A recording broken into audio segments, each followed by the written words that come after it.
श्री कृष्ण गोविंद हरे मुरारी, हे नाथ नारायण वासुदेवा।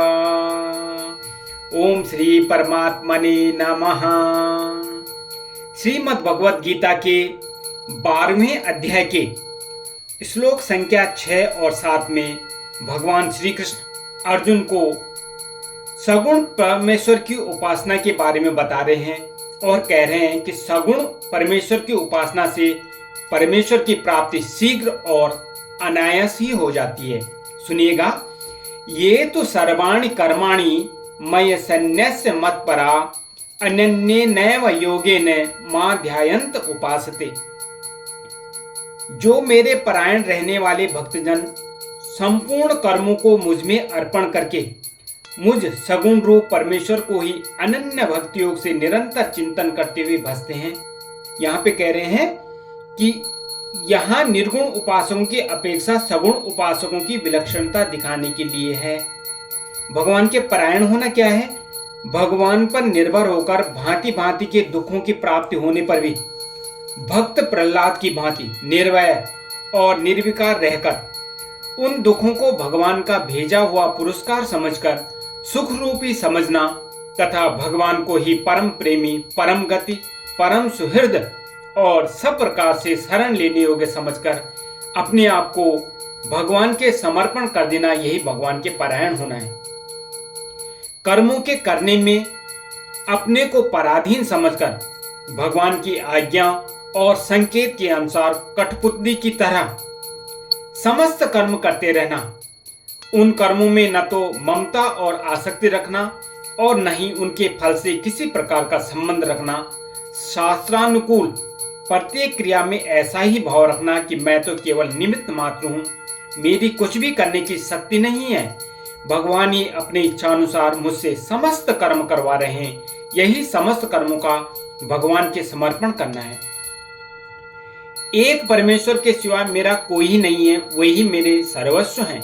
ऐसा समझकर जो भगवान में स्वार्थ रहित तथा अत्यंत श्रद्धा से युक्त अनन्य प्रेम करता है, जिस प्रेम में स्वार्थ, अभिमान और व्यभिचार का जरा भी दोष नहीं है, जो सर्वथा पूर्ण और अटल है, जिसका किंचित अंश भी भगवान से भिन्न वस्तु में नहीं है और जिसके कारण क्षण मात्र की भी भगवान की विस्मृति असह्य हो जाती है, उस अनन्य प्रेम को अनन्य भक्ति योग कहते हैं।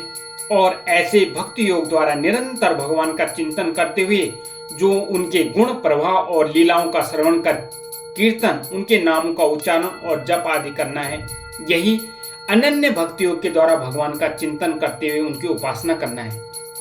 7वां श्लोक, तेषामहं समुद्धर्ता मृत्यु संसार सागरात भवामि न चिरात् पार्थ मया वेशित चेतसाम।